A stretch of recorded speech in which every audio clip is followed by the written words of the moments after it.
Keep playing. Welcome back to another episode of Eagles Weekly. Here are your hosts, Brett, Haas, Mac, and Jack. How we feeling, fellas?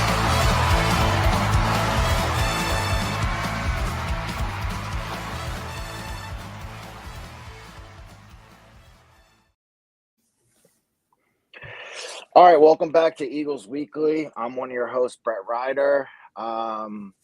Today, we are joined once again by international marketing guru Mac Hutchinson, our ACC athlete Jack Cyberlick. We are powered by Believe and presented by Homefield. Now, we're recording. We're recording during the Clemson game. It's halftime right now. Eagles down 10, right? Yeah, 10 right now. 49-39. Our old friend has 11, so I'm not going to complain at all. I think we all have tiger stripes on tonight. I have my Jay-Z jersey on tonight. I wouldn't say my tiger stripes, but yeah, definitely rooting for that guy for sure. Welcome back to Jay-Z Weekly Podcast. It's the Jay-Z podcast. It's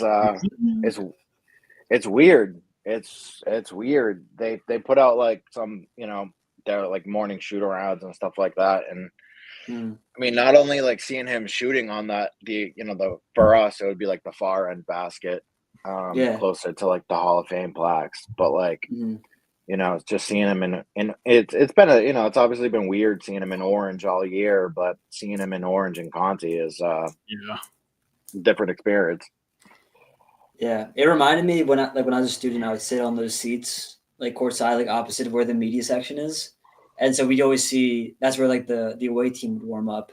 So we'd always like chirp those guys or whatever. So I was thinking how weird it would be like today if I was there and I just saw Jay-Z in person warming up like for Clemson. It'd be weird, but he's doing so well for them. I mean, they're ranked 11th in the country right now, and he's one of their 4 or 5 best players. So absolutely, yeah, it's awesome to see him thriving, upgrading, playing in the NCAA tournament, hopefully making the second weekend. But it's been cool. But weird to see him back in Conti. Definitely rooting for Jay-Z, and we were just talking before we got on air how potential Elite 8 team, like a team that could probably go deep. It'll be cool to see, how far he can take that team and his defense and how much he's stepped up with that new team. Like in 1 year, it's incredible to watch. Yeah, I mean, it is a little mixed bag of feelings, I guess. Like, for sure. We could have. I mean, who knows what the NIL situation was, but we could have brought him back for 4th year. But he obviously wanted to compete for a tournament level team. But it'll be cool. I mean, they're going to be one of the like a 4 or 5 seed in the tournament. So it's gonna be cool watching them. And something to keep an eye on, potential matchup if they get lucky and they draw the same side of the bracket as Vandy, they could play each other and they could play Glock in the round of 32, cool. Sweet 16, which would be pretty cool. That'd be a cool matchup. Mississippi State should be able to make the tournament too, right? Oh yeah, they're a lock by now. Yeah. It's weird. I think Vandy is better than Mississippi State right now. Like I've been watching kind of both teams like whenever they're playing just to follow along with Claudel Glock. But I do think Vandy's better. But Mississippi State is actually ranked 25th right now, whereas Vandy's unranked. So they'll probably both be in like the same 7 to 9 seed range. But hopefully we get some eagle and eagle matchups in the tournament. That'd be pretty cool. There's definitely a good possibility of it. You got there'll be 3 of them, if I'm not mistaken. Yeah, so if 2 just draw the same side of the bracket, you never know. Yeah, I never know who makes a run. I know you guys. We've talked about this like previously, but anytime we talk about Jay-Z or these incredible players that like left BC, the thing that comes up is like how did the program let this happen? Like, what was the deal Mhm. with NIL? How much is this to blame on Earl Grant? How much is to blame on resources and all that? Like, you guys are definitely a little more closer to the program. I was just curious if there's any insight into that, because I feel like there really isn't that from me and what I've heard, there really isn't that much clarity on who is responsible, and it almost feels like everyone's just so frustrated by it. They're just, obviously the person to blame is Earl Grant, but then it does go above that too. Is it Blake not giving enough resources? But it kind of contradicts everything he's been doing with the football program. So you're just, by that, you're kind of it all is kind of pointing at Earl and him not being able to keep his players and keep that, to continue basically. I think it's more so he chose to put the resources and money behind the wrong players. I think more than anything. If I'm not mistaken, I think Josh Beadle committed before they left, right? I think Josh Beadle was their first He was, commitment. I can't remember if him or Venning was first, but Venning, I think yeah. I don't know. I'll do some research on the side, see if I can find out. But Yeah. But either way, I mean, to me, it seems like they put their eggs into the Josh Beadle and Dion Brown basket, and even if that was their kind of replacement strategy because they got more years of eligibility or whatnot. But Right. I mean, you're kind of seeing that it probably wasn't their, best choice. I mean, Jaden Zachary for Josh Beadle might go down as the worst trade in college basketball history. Oh man, dude, yeah. I think it's more so more assessment. Yeah, I don't think that it's necessarily that, because I'm pretty sure, and I could be mistaken, but I think the PC has a pretty healthy financial backing at least for roster construction. I think they're in the $3 million range, which is kind of right in the wheelhouse of a college basketball team. It's not like they're not paying kids or on the short end of it. They're pretty in the middle of it, and I think that that it seems like they just kind of swung and missed, and they're for all intents and purposes going to lose their two best players this year, one to eligibility and one to the portal, and Venning, who's graduating, and Donnie, I don't see any world where Donald Hand stays here. I see a world where he goes to either UVA to follow his dad's footsteps or goes to Clemson, because that BC to Clemson pipeline is pretty friggin' strong right now, and that's just kind of where we're at. I don't really see a world where he stays. Yeah, I don't know if Brownell's using the tape from this game. I don't know if he's going to want to take Donnie on his roster for next year, but we'll see. Yeah, because honestly, that's kind of what it seems like did it for Jay-Z. Jay-Z kicked their ass in the ACC tournament in the second round, and then a month later he was a Tiger. No, but yeah, I agree. Donnie's probably likely gone. So it'd be interesting because, I mean, there's so many different things, angles to look at it from. If Earl stays, he actually is bringing in a decent freshman recruiting class, the class of 2025 guys. But these days you get more bang for your buck out of the portal than the freshman recruits. So I mean, what can they do? Can he redeem himself in the portal that way? I mean, because he's had hits in the portal prior to this. This year was kind of he chose the wrong guys. I don't know. I can't imagine that he just straight up chose Josh Beadle over Jaden Zachary, considering Jay-Z's 3 year. I have a hard time believing it's as simple as that. Sure. I have a feeling Jay-Z was probably I really want to compete. I don't feel like BC is going to put me in the position to play for a tournament for next year. So there might have been some indication there, but yeah, I don't know. So,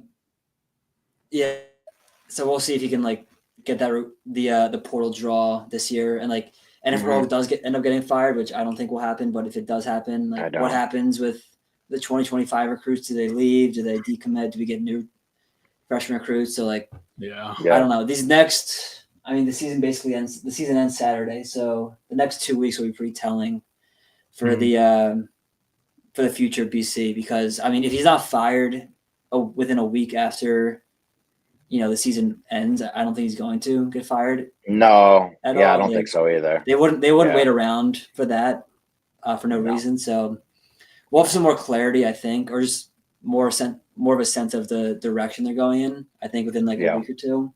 But yeah, right now it's just like so much speculation. It's almost not worth digging too much into it. Apologies, I forget the reporter, but it was from a really good, reliable source that I think Jeff Goodman. Yeah, Jeff Goodman saying how it wasn't just like BC; it was like a lot of the teams that are kind of at the bottom tier of the ACC. So in a way, it kind of makes you feel like there's a lot that kind of can come with that. Whether it's like maybe this is the right time to find a new coach if those teams are also going forward, but maybe that was my position, right? But then also it's like, it's BC thinking, oh, if they're not making moves, we don't want to make the moves either, and like we don't want to do the big buyout or anything like that. So, but it's just very frustrating, obviously, from a fan perspective. Yeah, I think that would be I think that would be very dumb of them to kind of like go along with like their, I guess you would call it like their peers, to not want to move on just because they're not. I think that if you want to do it, buyout aside, like this actually would be the year to do it. And because I had like discourse with some other, people on Twitter about it. Basically like they're trying to say that BC is an equal destination to like a Syracuse or Virginia Tech, which I just don't agree with. I think that I don't think that BC has any sort of draw when it comes to like being a Power 5 team. Like outside of that, I don't think there's a lot of enticement for coaching candidates to come here. Like I think that if you're gonna do it, like this should be the year. And I was just looking at it like outside of, so pending that they don't come back tonight, and Pitt's kind of fighting for their own NIT life, so that's going to be a tough one next Saturday. So if they don't win one of the last two, it'll be the lowest win total in a full season, not counting the COVID year where they went 4-16, but in like a full season of basketball since 2016 2017 when they won 9 games.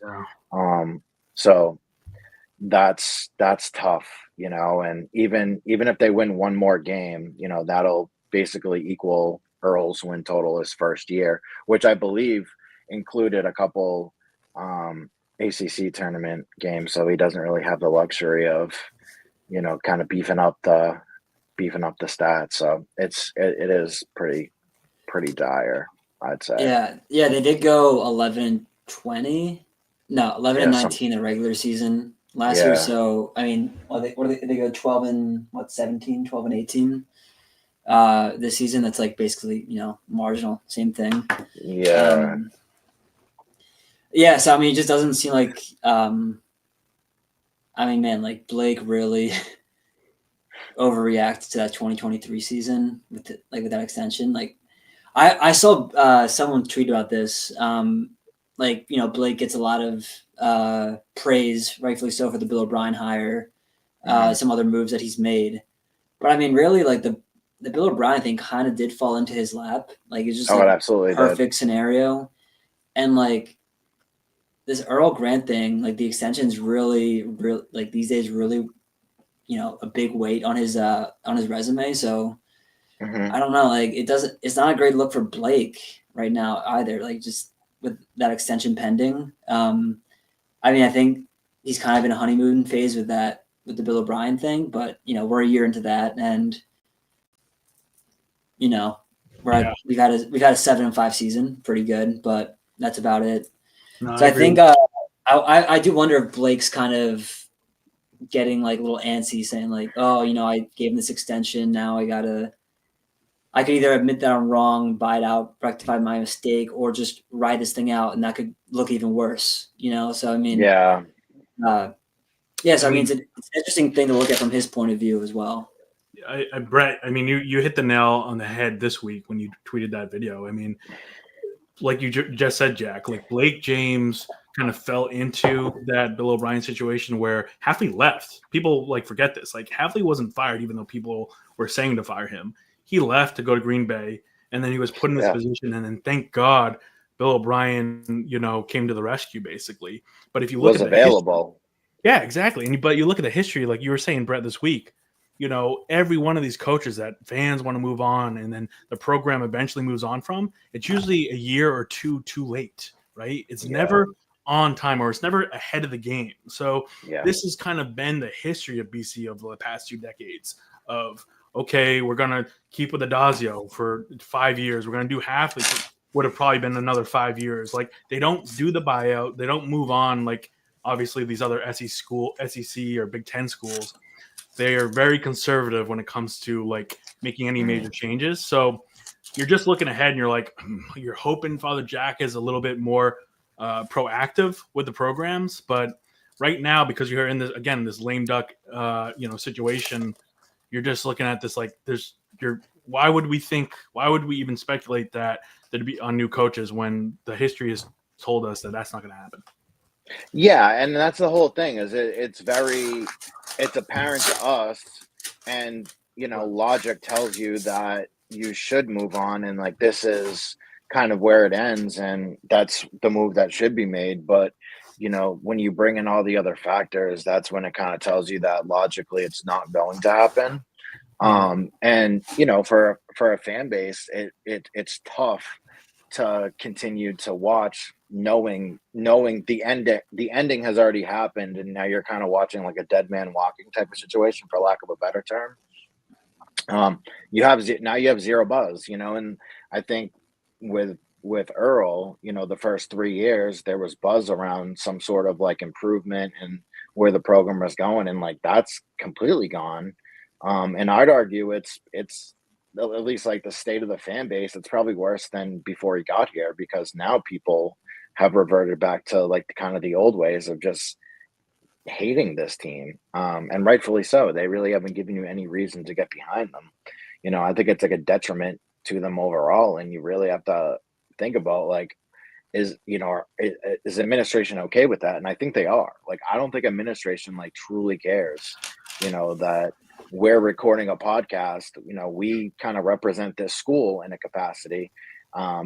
They're the number 11 team in the country is in our house, and we're choosing to record our podcast, like while, kind of watching it loosely, but there's zero buzz around it. There's zero need. We missed the tournament. We're not in the ACC tournament, and that's a big deal, so that, and the ramifications of that, right? Like now we're not in the SEC showdown next year. Like we don't get a SEC team on our schedule anymore, I don't think. Forgot about that. This is a reality, though. It's like we are, like you're saying, Brett. We'd rather watch this game through Jack's background than actually be there in person. I think that's kind of where we're at right now. Like I have it on in the sidebar right next to me, right? But it's kind of like whatever, the only reason I'm watching it is to kind of follow Jay-Z, and make sure he does well. And I'm going to tie this kind of what we're talking about with basketball into a bigger conversation here. And it kind of flows into like what people kind of talk about as a football discussion, but honestly, it's a BC discussion, and it's like a where are we going to be in 5 years discussion. And I think like they made this big announcement, the ACC, on the new revenue distribution for ACC, how they basically got Florida State and Clemson to stop their settlements. And there's a lot of information there that we can unpack. But I think when it ties to basketball, it really comes down to, because football's the driver, football's the moneymaker here. We all know this. It's really a short window here. We have till 2029, really, 4 or 5 years. to not only get football up to a way better standard to be able to compete and maybe position themselves better. But when you think about basketball, it's not just football like conferences are going to be looking at, or super tiers or super leagues are going to be looking at. It's basketball too, because for the most part, historically, ACC's been a basketball league. So if that's getting disrupted, and BC's like at the bottom for basketball, and we're trying to make an argument for football, that's going to influence everything. So you're looking at this massive, we got 5 years. Father Jack's going to come in there and probably only have 3 or 4 years to basically make major reforms to be able to make a case for Boston College and why they should remain at the power level and remain in that top tier of sports and to remain relevant. Otherwise, we are going to get left behind. And this is just, I don't know. We can flow this into the football discussion. I can get into the details, but just wanted your guys' thoughts on that, because I think it's all together in one big thing with football and basketball. You see this with the SEC, how they're starting to dominate basketball. BC is not in a good position right now. There's so much work to be done. I didn't really think about it like that, and that's a good point to bring up.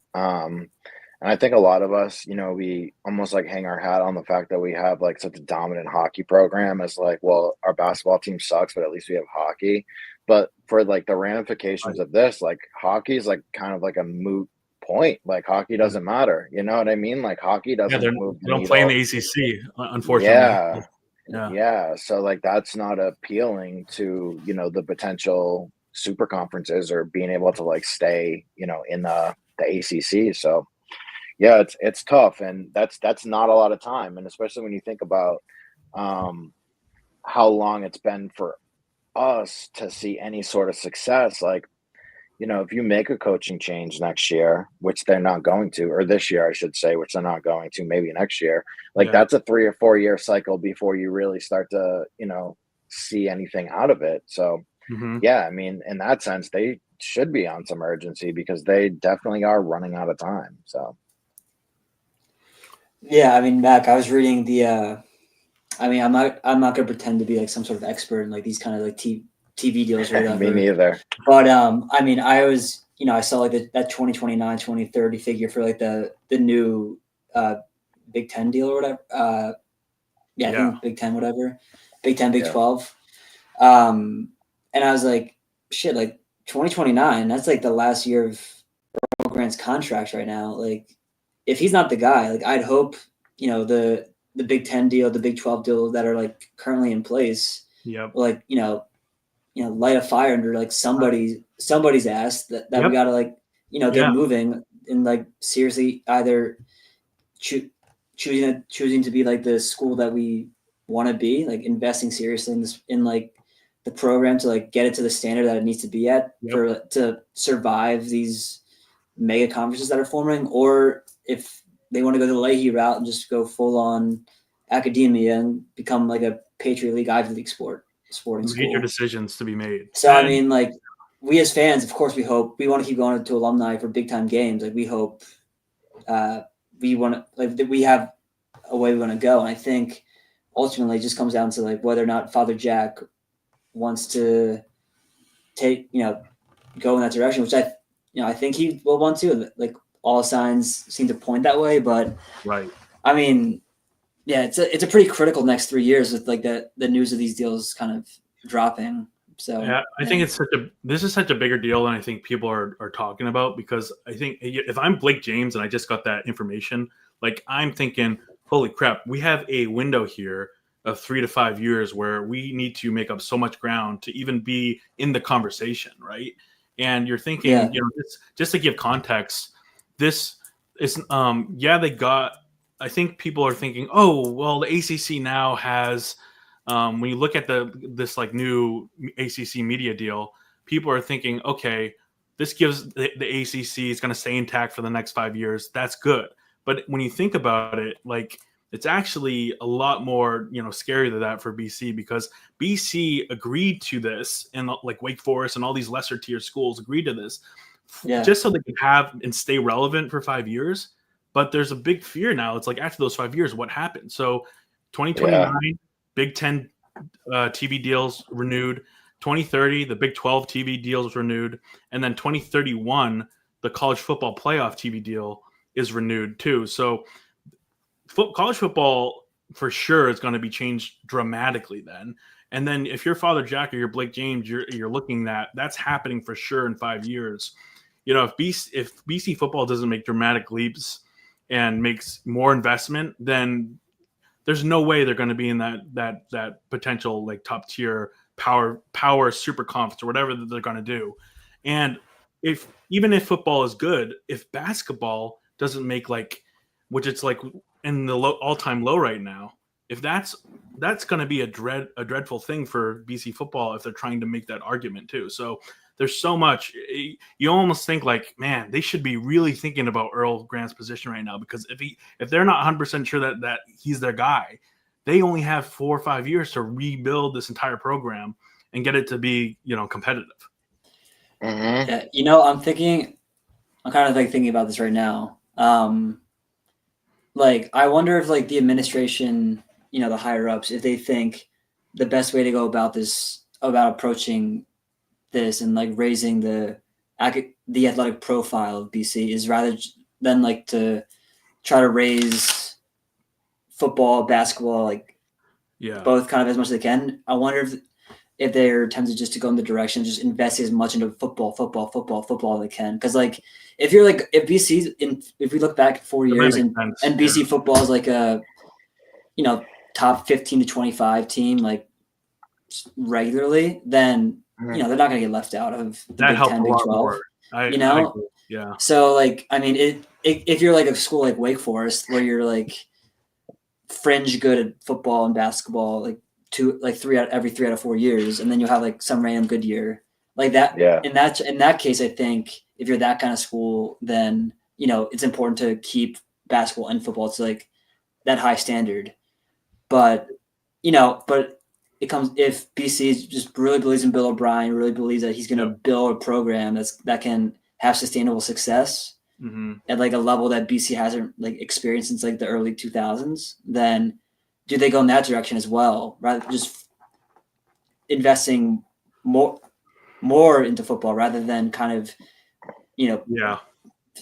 doing it with both programs? I don't know. We'll see what they decide to do. But that seems to be the wise model, to be honest, Jack, because you look at like what the SEC's done and how much they invest in there. Like at the end of the day, football is the moneymaker and it flows to all the other programs. So it's going to flow to basketball. You see how the SEC is starting to dominate basketball. That all comes from like football being the number one moneymaker, and and at the end of the day, BC football, they're the ones that are funding a lot of BC Lax, BC hockey, BC. Sure. At the end of the day. So I think if you're smart about this, I think if Blake James and Father Jack really think about this, it does make sense to fully invest in the football program, because if you look at the new ACC media deal too, the way it's set up now is 40% of the revenue from football goes to the original 14 teams evenly. But now this is very dramatically different now. The other 60% of the revenue goes to based on average TV ratings for the past 5 years. So a lot of that money, unless BC is going to be one of those competitive teams getting on ESPN and ABC every Saturday, unless they're there, they're not going to get a lot of money that usually goes to them. Or on the flip side, if they start investing and they are in that top 25, top 15, then they get a lot more money to then be able to invest not only back into the football program, but for basketball and other programs as well. So it does make sense from a economic standpoint too, to just invest in football, because that does look to be the most promising thing. We all know Bill O'Brien's building a monster. So let's go. Yeah. Well, so Deion Brown should have dunked that, by the way. Yeah. Well, I think he's thinking about the last time he had a fast break dunk and he bricked it. What's the score now? What's the score, Jack, now? They're down 7 with the ball. BC. Let's go. All right. Let's go. They're playing way better. Jaden Hastings is 7 for 7 from the field right now, so they're playing above their pay grade for sure. No, but Mac, to like what we're talking about here about investing heavily in football rather than kind of medium level investing in football and basketball. Like, wouldn't that, if I'm the athletic director, even like encouraged me to not pay that $8 million buyout Yep. for Earl Grant, right? Like, Yeah. I'm just like, I should have done my homework and thought about this before the show. No, But like, no, I'm that just makes- kind of like thinking about that right now. Like, Yeah. if it makes the most sense to invest as much money as possible into football, then, you know, if I don't have to, if Earl Grant's not going 0-20 like Jim Christian did 9 years ago today in the ACC, like he's like, you know, he's gonna have four or five wins in the ACC. So it's not. No, they might be And- thinking that way, Jack, because it's like if you don't have an answer for Yeah, basketball, if you don't, no one, if you don't no have one to. does. Yeah, Right. I mean, That money and throw it. I mean, if football is definitely your priority, and that's the best investment, and the investment that you see, that's going to give clear positive improvements to everything else. Like, let's go all in. You know, let's go all in with Bill O'Brien. Let's give him all the resources. Yeah. And you can kind of Yeah. see it from a school perspective. You're like, I think there's a big reason why they went with Father Jack, you know, as the president of Boston College. When you look at it from an athletics standpoint, he is the person that already has in his past prioritized the football program. So he's going to be the biggest advocate for that. So you think, okay, hopefully that flows down into, or flows up and down from what Blake James is kind of prioritizing as well. yeah, like if BC, like, so they won 7-5 this year, the football team, they win 7 or 8 games next year. And then the next 3 years after that, they win between 9 and 10 games, make a bunch of bowls, maybe compete for like a college football playoff spot. Then that's like a level of success that, you know, that's going to bring, it's, you know, the idea of trickle down economics. I don't know if that works in practically in the real world, but for college athletics, you know, that's totally what happens. Like you see the SEC, like you talked about, Mac, dominating basketball now. Yeah. That's football money that put those teams together, you know? So, yeah, so I, throughout the last 20 minutes, I've definitely talked myself into this, and it's definitely skewing my idea of like the firing Earl, spending $8 million to do that. Like this new media deal, the Yeah. new ACC announcement changes everything. I think that this is kind of what I've been slowly thinking about this week, and I think maybe, I don't know if the news is out. I don't know if people really realize that like the ACC just put basically like a date as we're going to do this till 2020, 2030, and then it's all up in the air. And and the other thing too is like you talk about them potentially being a 9-10 win team and what a difference a Bill O'Brien makes. Because if you asked us that a year ago, I'd be like, what the fuck are you talking about? Like, that's like such a pipe dream. Like, I'm talking like pre Bill O'Brien. I'd be like, that's like, that's easy to say. That's easy to say, but this is not going to happen. But, you know, I think now it's like pretty realistic. It's attainable, I think, is the best word to describe it. Totally, you know, just in terms of, and I think that, you know, if that's kind of your driving force, absolutely. You know, it's great that they've kind of been able, here we go, let's see what this fast break, lays it up and in for the score. BC down 5, about 11 minutes left. That was a nice little finish. Where has that been all year, though, is the real question. I want to know. End of the game here already? It's 11 minutes left. 11 minutes. Okay, cool. But I do also want to make a shout out to Brighton Bateman. he did put out a pretty solid tweet. You see that? What just happened? I was looking at my phone. Did Dion just hit a 3? Dion just hit a 3. One possession game. Yeah. One possession. Let's Damn. go. Damn, that's a team playing with nothing to lose. Bateman said, I do think it's pretty funny that the excuse for Earl the whole season was that we got gutted by the transfer portal, only to find out that its pitch to make guys stay was don't. Because they said it on the broadcast that you know, Jay-Z went to his office and he basically told them, like, don't, you got to do it, you know. He said don't what? His pitch to get guys to stay was don't stay. That's a good one. That's a good one. That's a good one. I mean, they did say it on the broadcast earlier that Jay-Z went to Earl Grant's office to talk to him, and he said you have to go, like, you have to do it. go to a listen, bud. Listen, bud. I know you want to win, so you have. Yeah, to. that's a certain level of just understanding the, going He to read the Clemson room. versus a BC. Here, Yeah, he read. Which, He read the room.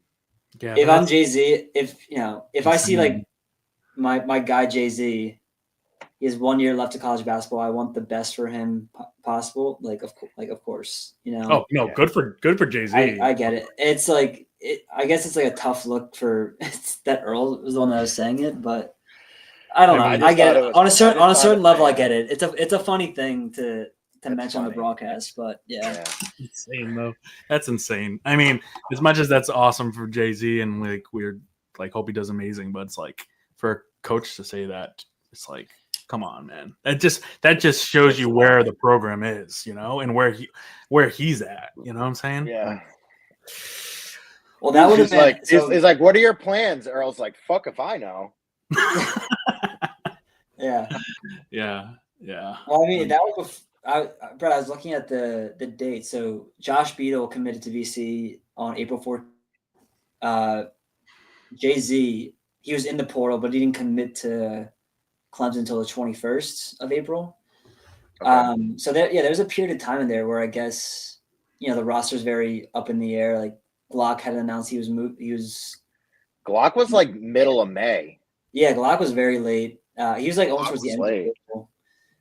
Yeah. So I mean, at the time Jay-Z said that, or presumably at the time that Jay-Z went to Earl's office to discuss that, the roster was like kind of largely like not intact, but not as bad as the roster right behind me here. So I mean, Yeah. I don't know. I guess Earl just thought like QP is gone, Claudel is probably gone. I think Claudel was the first one to enter the portal, if I'm not mistaken. Yeah, I think so. I don't have it in think so front of me, but I too. think so. Yeah. I think Earl just had a certain idea in his head that like they were at best gonna go back to the NIT, whereas Jay-Z had a chance to go to like an Elite 8 level team, Final Four level team. Yeah. So I mean, I don't know. I do wonder how that works though. Like if Brad Burnell went up to Jay-Z and was like, "Hey, you got a starting spot here. You got at least 20 minutes a game here." Like, yeah. Because I mean, I don't know how that works. Like if he can go back on that, like if he turns out to like not be the guy that they think he is, but I don't know. Well, it's kind of a funny happening here. situation. Like I mean, yeah. Deion Brown, like he hasn't been what was told, what we were told he was going to be, and No, absolutely. he continues to start. Which He does continue to start. Do you think he will be anything like next year? Deion Brown? Yeah. I mean, I don't know. Like, Oops. Like Tough, if, right? if they paid Deion Brown like X number of dollars in NIL this year, and he clearly played under that level, like, do they say like, "Hey, we'll offer you this amount," and if you don't like it, you can go elsewhere? I think there's a good chance that happens, where like he might see if he can find like a spot in like the the A10 that'll like a high level, like a higher level mid major, but. Yeah. I have a feeling he'll be an Eagle next year. I mean, unless they just completely say we're not giving you any NIL. But I mean, we're not going. I have a feeling we're not going to be spending six figures on him next year, which is a good thing. No, it's funny. I don't know what. I mean, I don't know what the hell this team's going to look like next year. I mean, because especially like last year, I didn't expect the drastic roster, change that they had. I don't know what the hell is going to happen this year. You expect kind of more, like obviously probably not as much, but you expect kind of more poaching on in the off season or kids leaving. There's not. Yeah, that's like the only. I mean, that's probably the only one poachable. Right? Like I just said that's so weird. But like who else are you able to poach? I guess maybe Hastings based off this game alone. Maybe he goes to Clemson. Yeah, I think if Earl stays, then Hastings will stay. Yeah. But I don't know. Yeah, I don't think they will have quite the same level of anguish with whatever roster changes happen this this offseason versus next. But Mhm. also Jay-Z's up to 18 points. He just hit a big three. Let's go. Yeah, I mean it'll be interesting because there's 7 like of 11. yeah, there's definitely two guys in the next class that'll play right away. Mhm. Wahid, Recruits. the freshman.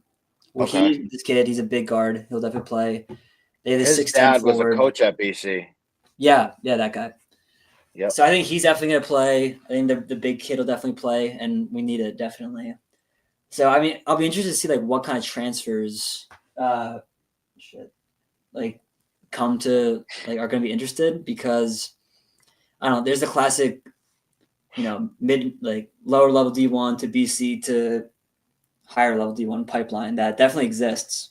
Yeah. And could attract like a certain level of transfer, and I don't know. We'll see. I think there will probably be like a decent amount of turnover between like, and I think Chaz might go. I mean, he seen like early in the season he saw a lot. His playing time decrease a lot. I don't know. I Really, could see Chaz go to like an A10 team and flourish. Yeah, like I can see Chaz. Yeah, if he goes to like I don't know VCU or something. Actually, maybe not VCU. Yeah. They kicked our ass this year, but Yeah, they did. He didn't score, I don't think.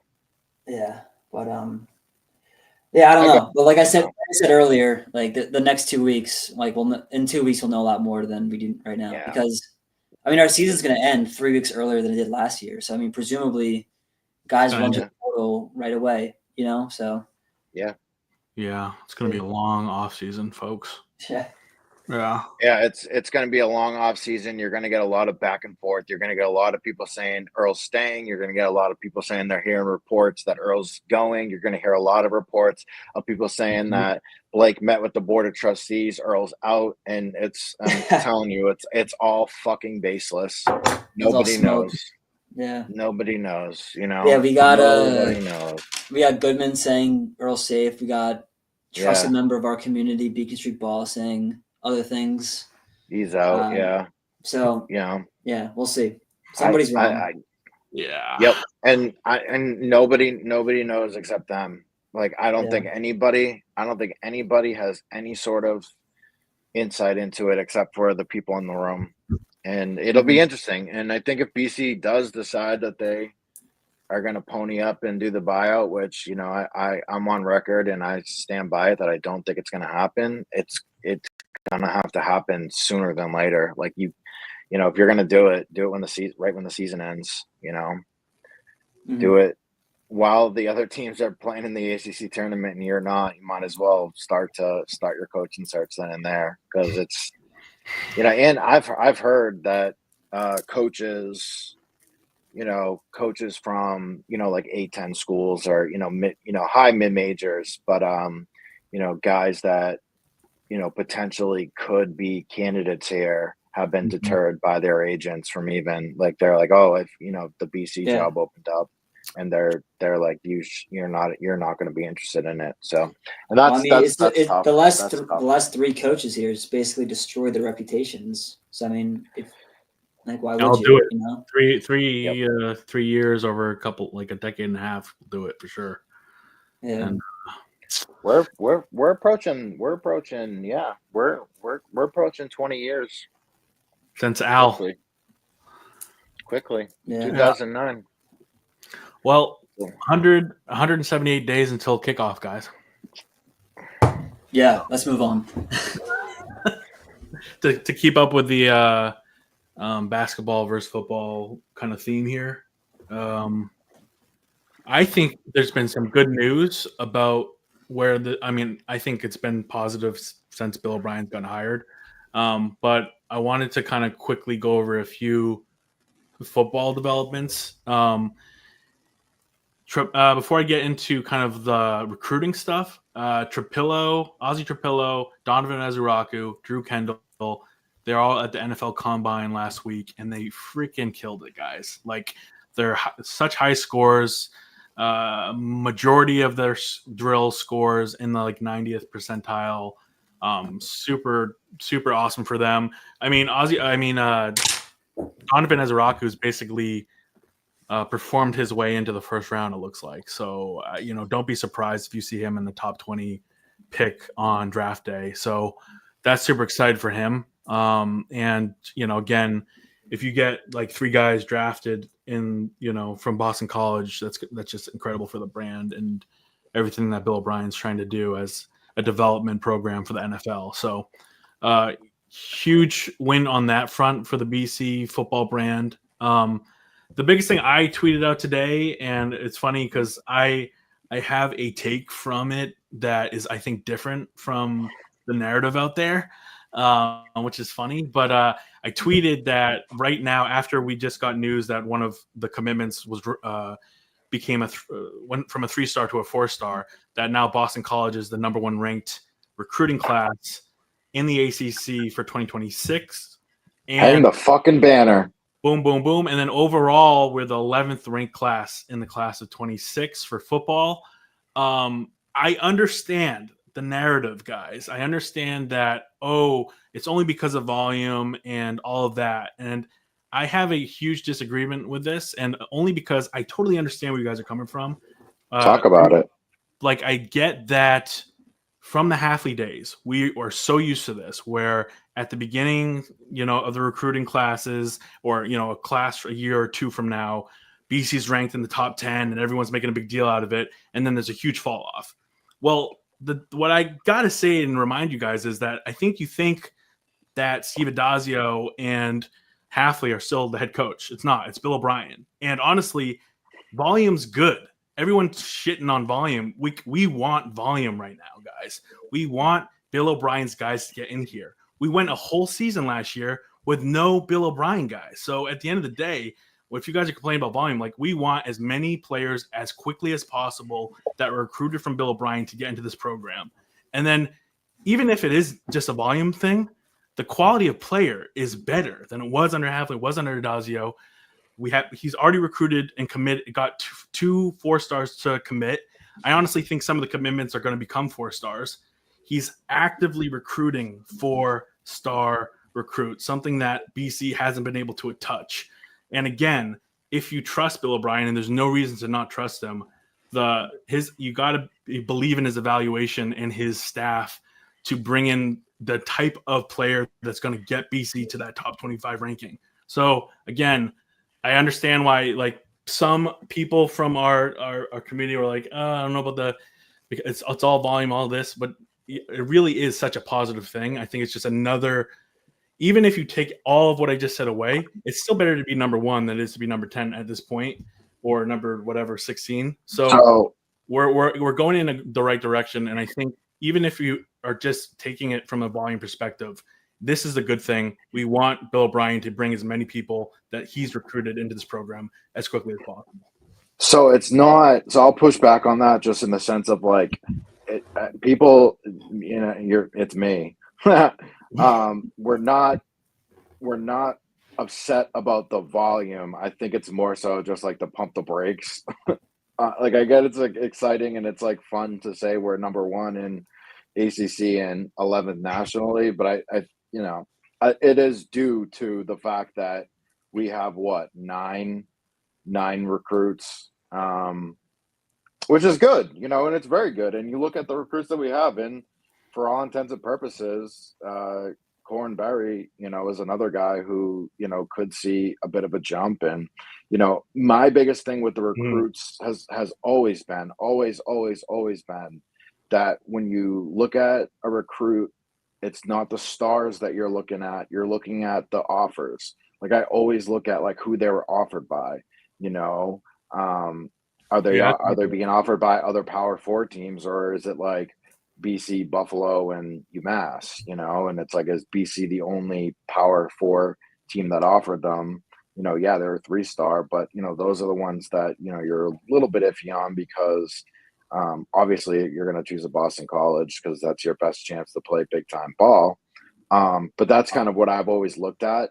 But no, and trust me, like, I am with you. It is an exciting thing. There's certainly an uptick. I don't think that's not debatable at this point. It's just, you look at, it's very early in it. Like, Yeah. Georgia Tech and Wake Forest don't have any commits. Pittsburgh has 2 commits. Virginia Tech has a commit. There's a lot of people with 1 and 2. Yeah. Miami has 4 commits. They're all 4 stars, and even, UNC has 7 commits. 6 of them are 3 stars. One of them must be like a 2-star. They're 4. Florida State, which they're so fraudulent, but they have 5 4-stars and they're number 2. But it's definitely a volume thing. But Yeah. it's not. I'm with you. It's not a bad thing. And if you look at like kind of like the aggregate and what it kind of breaks out as in terms of like the average of the recruit, they're about 7th or 8th, in the conference, which is still in the the top half, which it's a good thing. I agree with what you're saying as far as like you definitely want to look at like kind of overall like who's offering them. I think when you talk about 2026, this argument I'm making definitely comes from it's faith based. But when you think about, because it's so early, I have a big faith in when you're looking at his recruits that have already committed, that like especially someone like Corn Berry, that's like an incredible talent. He's going to eventually get a lot more offers once he's discovered too. So those player rankings are going to go even higher. So if you have faith in like Bill O'Brien's evaluations, that's going to go up. But if you talk about just evidence, you strip away my faith-based argument here, is that just look at everything that Adazio promised and everything that Hafley promised, right? They talked about this wall of keeping Massachusetts players in Massachusetts and coming to Boston College, right? Well, Bill O'Brien, he's the only one that's been able to actually do this, right? So if you talk about, well, it's just volume up front, it's like, well, but look at the volume, what the volume is, right? It's 6 of the top 9 Massachusetts recruits for the class of 2026. So if you want, like, I'd say the criticism for that volume is like, but if you look at it, it's like, man, he's doing everything that he's saying. And I'm looking at this, like, I'm thinking like, it just seems to be such a more positive thing. Like, yes, you look, oh, it's because we have more people committing more than other schools. I think that upfront commitment is just some more evidence that Bill O'Brien is doing the right things, where you get people multiple classes out already committing to this program because they really like what Bill O'Brien is trying to do. So again, you get about 6 of the top 9 recruits in Massachusetts, not in this class upcoming, but the class in 2026 already committed. That to me is like the biggest thing when you're looking at even more in depth. If you don't even say number 1 recruiting class, I'm looking at the details of it. And I'm just saying, hey, like, he's doing everything that he said he's going to do. This is very unlike, and I understand it, why people are like hesitant about it because based on, previous recruiting classes, but this to me seems very different. And, maybe I'm wrong, but I to be honest, the way everything's been going and if you look at the real details of it, it seems to be so different than any other recruiting class and the way his team's recruiting than what we've, are used to, basically. Yeah. Yeah, Mac, I agree with like the way that Bill O'Brien is, he's following through on like the promises, the goals that he set of building that wall around New England. I think where there was like push against your number 1 class, not yours, but 247s or whatever, their number 1 ACC ranking, is that it's definitely not a perfect ranking system, but no, it's not. It's totally skewed by volume, and we saw with Hafley, like, we'd be higher ranked because of early commits, and then when the volume's equal, when a year ahead, when it's like when it really matters which commits you have, then volume doesn't mean as much, and it's more average ranking of the recruit which matters, and that's when you see BC fall in the rankings. And I like this year, for example, it's, if you look at like the average, like Brett was saying, we're like 7th in terms of like average recruit, which is great. It's better than we have been. Just just numbers wise, it's better than we've been. But so I think I think I'm with Breton, like pushing back against like pumping the brakes a little bit on that number 1 ranking, because I just think that whole ranking system is super flawed in that it's so dependent on like the accumulation of recruits that like 9 3-stars is better than 3 3-stars and 2 4-star or whatever. Like I don't know what the formula is. I But have no idea how they do the star thing, to be honest. Yeah, but like if we check back in a year from today and classes are more filled out and we have a better idea of what things are going to look like, I don't think we'll be the number 1 team in the ACC, but I don't think we're going to be the number 13 team in the ACC. I think we'll probably be in like, that 6, 7, 8 range probably, which is, markedly better than anything we saw with Hafley. So I think last year was a big thing. Like Bill's first, it wasn't really his real class. He didn't have a full off season, but like that 2024 class, like I think some people were like, oh, this is the same shit we've always seen with like BC, like in the 72nd best recruiting class. But I think like this year, like this 2025 class, and then the 2026 class, when Bill's had a full time to, build full relationships with like these New England kids, these New England connections, I think we'll really start to see like the fruits of that, the Bill O'Brien name, the Bill O'Brien effect. So I think it's definitely a step in the right direction. But I agree with Brett, like the number 1 in the ACC thing is a little bit misleading considering the ranking system.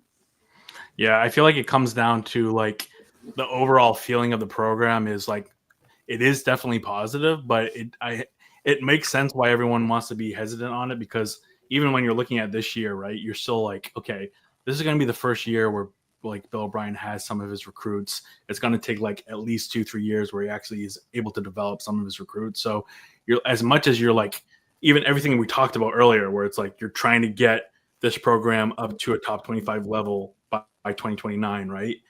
I think it probably is more realistic to be like, you're going to finally see the impact of these classes around 2028 or 2029, because like it's going to take a while. Yeah, that's when the 2026 kids will like start playing, Exactly. And you're thinking even at this year, like as much as people want to think that we might win 8, 9, 10 games, and that might happen depending on the quarterback situation, it seems like what the more realistic thing is, like, okay, we're going to get to like, let's try to get to 7, 8 wins. Let's be consistent.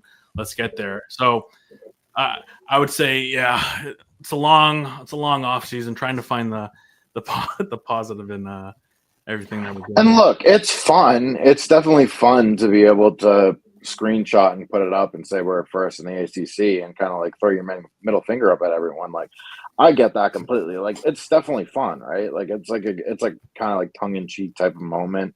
I just think like kind of the reality of it is it's like, let's also kind of tell the whole story of it. You know what I'm saying? Like, let's actually talk about what else is happening. And that's also to bring into the fact that, the transfers, like the transfers is another portion of it. Like the kids that he's bringing in, like let's go. Yeah. Let's be honest. Like, he's got 2 Alabama kids coming in too. He's got an Alabama quarterback and an Alabama tight end coming in, When the fuck was the last time you ever thought that there'd be a Bama to BC pipeline? Like, and then that's another kind of like fun kind of thing to be able to throw out there and joke about. It's all overall it's all in good fun. Right. And it's a lot of it. It's like, no, you're good, but a lot of it, it's it is going in the right direction. And that's the most important part. On that note, with you and Jack too, as far as like we talked about, obviously the ACC media deal and kind of like that deadline at 2029, 2030. Like, now that we're talking about football, like if that is the priority, right? Like, are there a few things? I think this is a big question that I wrote in our notes is like, what reforms do you think like we should even prioritize like what BC needs to do from like a BC football perspective? Like, what reforms do you think BC needs to do in order to like remain in the power conference, right? And to position themselves in that Premier League or Super Conference? Like, in the next 3 to 4, 5 years, what do you think this BC football program has to do, like as far as priorities? I mean, I think they're doing it right now. I think what they're building is exactly what they're doing. I think they're very, very well like on the right path in terms of what they need to do to align themselves with the Super Conference. I mean, the football team's definitely on the upswing. They're definitely looking to, build on that from this past year. Like that's a better 7-6 foundation than I would argue, 2023 was. For sure. They were really able to like instill their philosophy, especially offensively. Towards the end of the season, you saw a lot of good things come out of that too. Like there was a lot of positives that came out of their philosophy, just in terms of, what they want to do offensively. The defense looked a lot better last year. I think a lot of Ezeraku's production, was due to Tim Lewis's style on defense. And I think that's going to continue in 2025. Yeah, 2025. Yeah.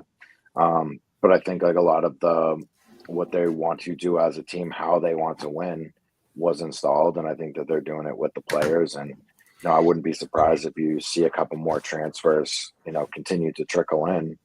And I do think just in terms of, your original question, they are doing everything that they need to be doing in order to align themselves with, with the next generation of college football. Yeah, I don't think we spent 20 minutes talking about like the high school rankings and how BC's improving. How they're they're not number one, but they're better than they have been. Right. I think like almost the more important part is like how they attack the transfer portal, because those are like the guys that the high school kids. Mackie said those kids will contribute in 4 years down the line, like 2028, right. 2029. These transfers, like they're going to commit. They're going to start playing, producing right away. So like that's why sure. Like Lonergan and presumably the tight end, who I don't think he's played that much, but those type of blue chip recruits, if you can get those kind of guys, that level of player to BC, that that's something else that's like a reform, if you will, that Bill O'Brien has made, which I think is like a almost as important, if not more important, than like the high school recruiting. Yeah. And then also I will say, I don't know how much this plays into the super conferences or whatever, but I think improving the stadium experience at Alumni would go a long way. Sure. I brought this up before with Haas on the pod, and Haas, he's a Boston College employee, so he sticks up for alumni, but they got to do something about alumni. I mean, like they sent out the survey a year ago, and I haven't heard anything. Who knows what's going on with that? Like that email. I heard AJ Black talk about this on one of his podcasts. Like the the metal stands in like the early season, just the sun beating down, that sucks. And there's a lot that could be done with alumni, I think. And for talking about reforms that to be made, like they could use some upgrades at alumni for sure. And I don't know what that looks like, if that's changing the seats, adding luxury boxes, adding more snack stands, more bathrooms. I don't know, but I think there's some work to be done there for sure. Yeah, I agree with both you guys. I think obviously, I agree with you, Brett, too. Like they're doing the right things. I think as far as outputs go, like what Jack was kind of talking about, like I'm looking at 2028 and 2029 as being the most important years, right? You got to get to like 9-10 wins to make a good argument for yourself. So to quote, Mike, just win. You got to like get to that point of like 9 to 10 wins by 2028, 2029. So that's the output number one, I think, for everything that we're doing. But I think like Jack, to be honest, like the stadium is like such a huge thing. Fan experience is such a huge thing. Like I think, and I've kind of made this argument in this case, like throughout, is like, if we really want to get to that level, if you're talking about TV deals, you need to get the fan experience up to a level where Boston starts treating BC football as their fifth professional team. And you need to get that fan experience up there.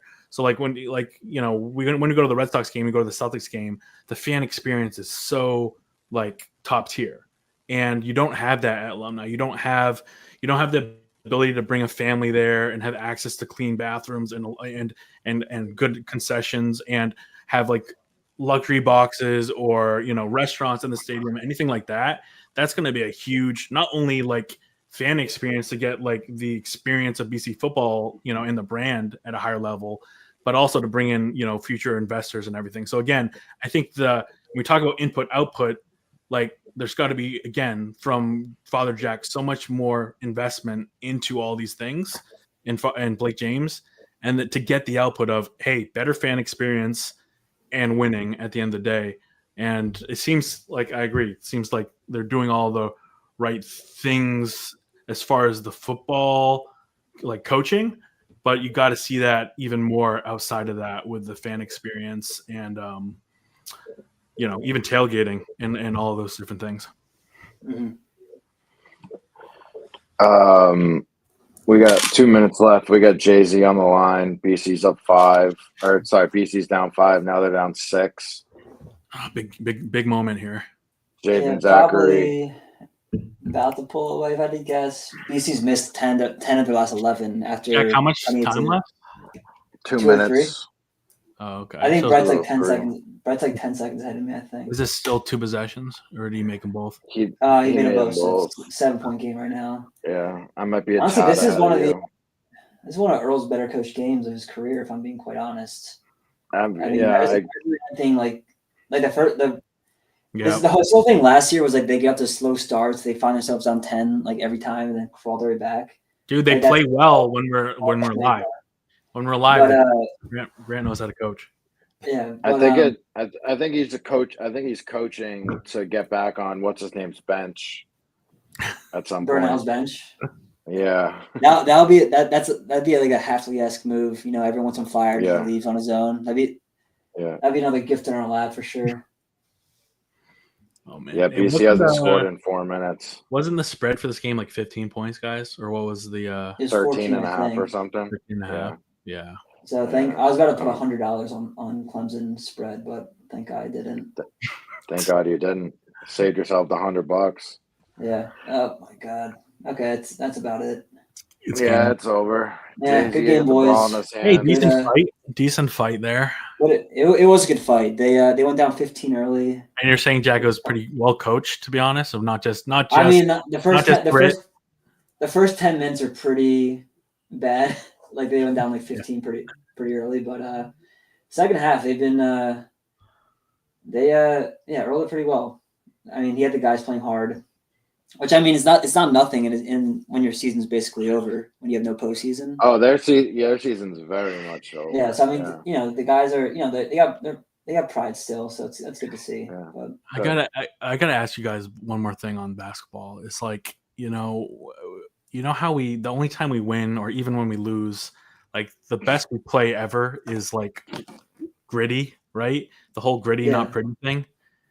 It would be nice to like finally watch some pretty basketball. You know what I mean? Like, no, yeah, I agree. This gritty, not pretty thing is like, okay, but like if the only way we can win is to be just gritty, that means like we're not good enough. Like we're not like coaching enough. We're not like, it's just not enough. Like, maybe I'm wrong on this, but like I don't even like really. I get the motto, but like I don't know. I guess when you lose, it's brutal. It's a brutal motto.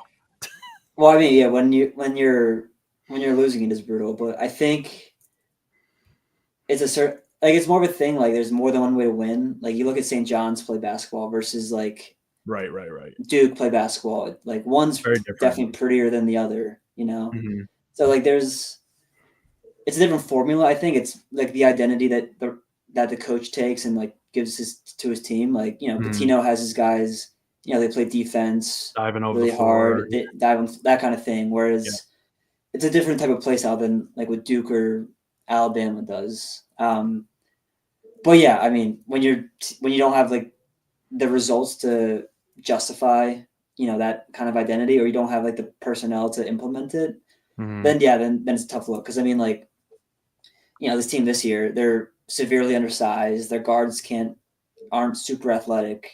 Like they're it's not the personnel that a gritty, not pretty kind of team would thrive under. Like this kind, like the kind of roster that BC has this year would do way better if they just like shot a million threes, ran as got out in transition as fast as they could. So I mean, it's more so like personnel and roster than just like pretty basketball objectively being better than gritty basketball. I think like there's more than one way to win, but I mean, just with the personnel that BC has right now, it's not like it's not the type of personnel that you trot out there with that kind of as your identity. No, I get that. I feel like when I'm talking about that, I feel like, again, shout out to, I guess, St. John's. The Johnnies have been like having a year, right? I think they're a perfect example of that, right? Where I feel like that's what Grant wanted, like the gritty versus pretty identity. Totally. But like you look at the Johnnies, right? They have like the number one defense. And even though that is their identity, because it's like well coached, it looks pretty too. Like, you know what I mean? And it's like you have that different perspective. So I don't know. It's just you kind of look at that though in a positive way. Like look how Rick Pitino was able to go in there and in like 2 years turn that program around and like have that strong identity to the point where I think they're like the best defense in college basketball. I can see them making a huge run in the tournament. So you're just like, Northern school, Catholic school, they did it. No, I mean, yes, it's their situation is not totally dissimilar to BC's. I mean, like St. John's doesn't have football to worry about. Like they're, Big East school, totally basketball, but like, they're New York City, pro sports town, where they're like, actually, they got 2 of every major 4 sports, so they're really like the 9th fiddle. Exactly. To all these pro sports, and they're still getting it done. So, they're planting some seed of hope. Yeah, they're filling MSG every night. It's like like they played Seton Hall the other night, and they filled the Garden for that. So I mean, right. Yeah, the classic tagline: "Just win, and they'll come." But I saw Mikey G. He said that I think Brian Basketball. They posted something on their Instagram like about how their fans are the best or something. Yeah. And then I don't know, Mikey G said something like results matter, #just win. And it's like Brian Basketball is never gonna make it to the Final Four. They're never gonna win national championship. So I mean, no matter what the situation, his response is just win. just win. Yeah. Now he's got his principles, which I respect. So yeah, I just find that funny, but I mean like St. John's, they can do it. Vanderbilt, they have football. They're in the SEC, and they turn their program around all year. I've been following the Johnnies all year, and I remember looking at them last year and being like, oh man, Rick Pitino is just like a few players away. Like I can see what he's trying to do, and then again, like you said, like every game they've been like selling out MSG, and they have New York right back behind them. And it's like that is a perfect model where it's actually even more competitive for them. Like BC is the only one on the market here. Like it would be amazing to get that program up to the point where they're able to go to like TD Garden and play UConn and sell it out. Yeah, no, that'd be sick. We could dream. That's a crazy dream I just said though. Yeah. Before we before we move on or before we end the thing, I did want to talk about a little bit about hockey. For sure. They do have their last regular season game this Friday. Saturday. Yeah. Saturday. Hockey East, baby. No, but so postseason hockey is upon us, and Hockey East tournament starts 10 days from now. Then the NCAA tournament, where they're presumably like they're all but locked up for the number 1 seed. So talking about a good product at the TD Garden Hockey East tournament. It doesn't get better than that for Boston. I know that is so Boston, just selling out for college hockey at the TD Garden. But dude, I mean, they dropped those 2 games to BU UMass back to back, and ever since then it's been like not smooth sailing. They had the shootout against UNH a couple nights ago, but they've been doing well. I mean, they found their identity, their rhythm again. So I think they're like presuming that they take care of business on Saturday against Merrimack. They'll be in pretty good shape going into the postseason. Yeah, they definitely will, and I think with that team, they're kind of coming together at the right time. I know that Teddy Stiga has been phenomenal for them since World Juniors, and uh, Gasso, I mean, he has like a really um, high point streak as of late. I know he got suspended for a game over the weekend, but yeah, they're kind of coming together at the right time, and heading into postseason play, on the upswing, and Jacob Fowler just continues to be arguably the best goalie in all of college hockey, and Yeah, they're he's a just beast. kind of they're peaking at the right time once again, and I think it's all going to be set up. I think they'll be the number one seed in Manchester. They're the number one pairwise ranking, so they're very deep. Hagens, James Hagens, he's been kind of picking it up lately. I do think he'll be back next year. I know we talked with Anthony about that, but Mhm. yeah, that'll be that. That's kind of like the silver lining for the sickos. That follow the basketball team. One dream dies, another keeps going, and that's kind of how it's been the last 15 years. But yeah, I mean, it's exciting. It's exciting for them. I went to the Hockey East tournament last year, and it is a blast at the Garden. It's a very, very cool experience. If you've never done it, I highly recommend it. If you can't win the Bean Pot, might as well win the win the league. So Yeah, It's a big will game. Big games. you guys Big go games. to any of the Hockey East games if they make like the semifinals or finals? yeah, That'll be a good one. I do hope they probably will end up in Manchester, right, for their regional. Like I they're- think so. Yeah, If they're the number one team, they gotta be right. Yeah. They gotta give it So to them. they should presumably get like a pretty good contingent of guys out there.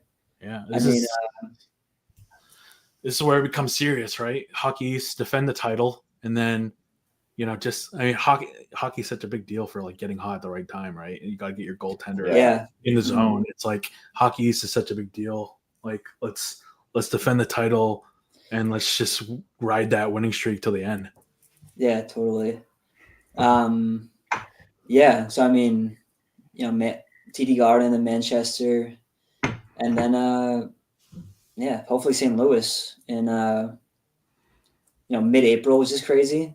Like yeah. hockey's gonna be playing like 5-6 weeks after BC season ends. Is that when the final is? The Frozen Four? It'd be the championship would be the 12th. I was looking at this earlier, April 12th, which is Got a Saturday. That'd be pretty awesome. I don't know. I haven't looked too much into pairwise rankings or like who our potential matches would be in the regional. I just hope we stay out of like avoid BU, Providence, Denver. Yeah. I don't know how Denver is this year, but I know BU of course is good. Providence sneaks into like they're like top 5, top 6. Providence has been extremely hot over the last like month or so. They're up there. That's back scary. Yeah, because back up to, we like, number swept 6. Yeah, because we swept them, which I thought Yeah. that was gonna send them to like a spiral down, like a downward spiral. Because I mean they were peaking up to that point. They were like number 5. Yeah. So when we swept them, I thought that was it. But yeah, I've been impressed with how they've been able to rally, kind of. Because I mean, people forget, but the game in Providence, there was some questionable officiating that kind of went in our favor. So I think Providence, it will be a tough out for sure in the Hockey East and the NCAAs. So I mean, yeah, it'll be it's high level college hockey. Just it's great. You don't get with basketball, so we get to.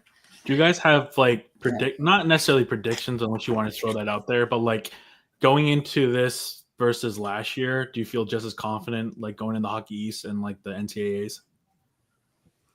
Or just a little Yeah. It's been the same thing since last year. It's been Final Four or bust for these guys. Yep. They win a national title last year if they don't run into a goalie. That goalie they ran into in Denver just stood on his head. That's hockey. That's any level of hockey. Yeah, it is. That's what happens. The better team can lose based on a hot goaltender. And who's Ohio guy? Last year. You see this guy?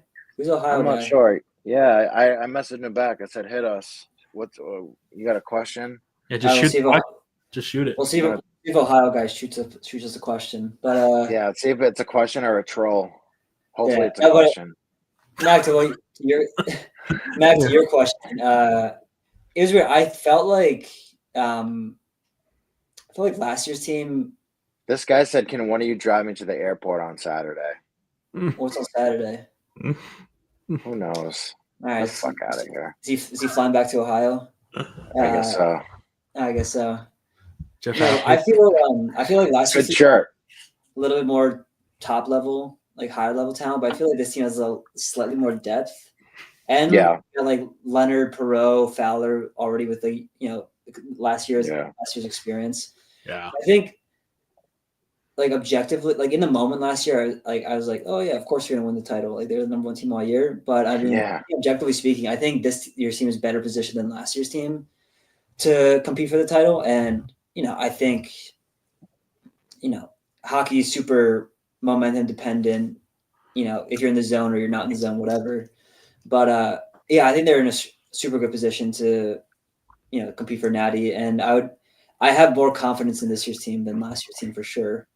But I mean, who knows? We could lose to UConn in Manchester, and that's that. And that's the crazy thing with hockey, though. It's like, yeah, it just takes one goaltender to knock you out. But I feel like the confidence comes from, like you kind of said, Jack, too, is like we lost it in the finals last year, and we've been they were number one all last year and had the pressure.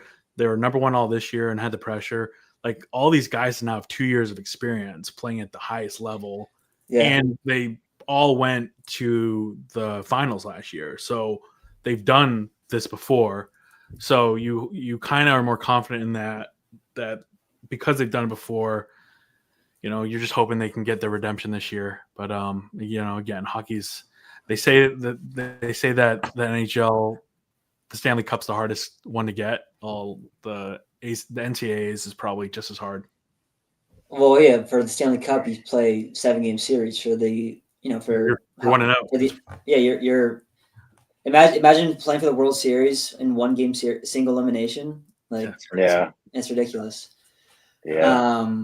Well, yeah, I think overall, I think they should be in a pretty good spot to hopefully make it in St. Louis. But any final, Jack? I know you're gonna shut your boy out, but do you guys have any final thoughts before we wrap? I will shout out my boy. Thank you for calling that out, Brett. My old teammate, Steven Jackson at BC, he's a year younger than me. On the track cross country teams, BC just competed in the ACC Indoor Track and Field Championships. Yeah, it's all this past weekend, and they performed very well. I mean, I didn't look at the final tally, but I mean, my guy Steven Jackson finished second in the mile. Oh wow! Highest finish ever for a Boston College athlete. Boston College is the only ACC school that does not offer men's scholarships for track and field, so it's incredibly hard for them to compete. And so right now he ran 3:52 for the mile earlier in the season, and that puts him at ranked seventh in the country. And so he'll be competing at NCAA's March 14th, March 15th for where he'll be one of the favorites for the mile. So pretty cool story. Not non-scholarship guy competing for a national championship. And he should have a good shot at it. He has one of the best kicks, one of the best finishes in the country. So he always kills at the last lap. So best luck to him. Hell yeah! I forget where it is, Louisville or something. I forget, but there's a thing in running where they'll ask you who's your best scalp, like who's the best guy you've ever beaten in a race. This guy Steven Jackson, I beat when he was a freshman. One of his first few cross country races. I do have his scalp, so that's a pretty good scalp from me. That's a great. We've since taken different paths in our careers, but yeah. So name to look out for definitely if you're into like the niche sports, track, swimming, things like that. Name running to look enthusiast. out. Steven Jackson. So I had to shout him out. Love the cross country shout out. I used to run in high school. I wasn't as good as Jack, so I stopped. I was smart to stop. But shout out to Matt. Was it Matt Kerr? Did you have him as a coach too? I Jack? did have Or, Matt Kerr. I had so Matt Kerr. He coached my first 3 years, and then Peter Watson is the coach now. Who took over? that was nice. Yeah, he's That's he's a very good coach. He was the assistant coach at Texas, and he won some. When he's at Texas, he won like National Assistant Coach of the Year or something, or NCAA Assistant Wow. Coach of the Year. So, yeah, he's a very good coach. Like, he's taking the program in the right direction for sure. So, a lot of monsters being built. BC. Let's yeah, go. as much as you can build a monster track, Watson is building one for sure. Awesome. I can't top that. That's awesome, Jack. Good luck to your friend, though. That's fantastic. Yeah, shout out SJ. We got two number one teams, women's lacrosse and men's hockey. Pretty good. I feel like that's Yeah, pretty damn good. not too shabby. Talk about teams that are even better this year. BC lacks. Well, women's lacks. I Yeah. mean, they seem Yeah. to be like they're on a undefeated track here. Like no one's come close. Not even the Yeah, they number don't- two team. It's They didn't waste any time after for that Northwestern game for sure. yeah. Man, Yeah. I do need to Incredible. make an effort to. It's my yearly tradition to just tune in Memorial Day weekend to the tournament. You know, I gotta be better than that. I gotta, that'll be for Lent. I gave up fast food. I'm giving up fast food for Lent. I will also make an effort Good for to you. watch more women's lacrosse. That's my That's good. that's my Lenten promise. Same. You know what? You know what? That's all three of us. Yeah, Yeah. I gotta write an Well- article. I have some things I want to write on them, and they deserve the coverage, man. They're probably the No, they best. do. They're the best program that Boston College has, and they've been Exactly. the last 10 Yeah. years. Exactly. Absolutely. So, yeah. Well, that's a good note. That's a good note to end on. Anything else? Hey, that's it from me, Brett.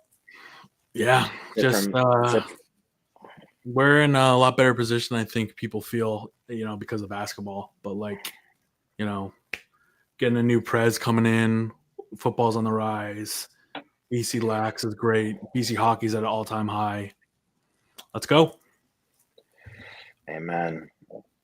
All the way from Longboat Key, Sarasota, Florida. That's all I got. Make sure you follow the socials. If you're even still listening, credit to you. Eagles Weekly BC, Eagles Daily BC across the board. And go Eagles. Go Eagles. Go Eagles.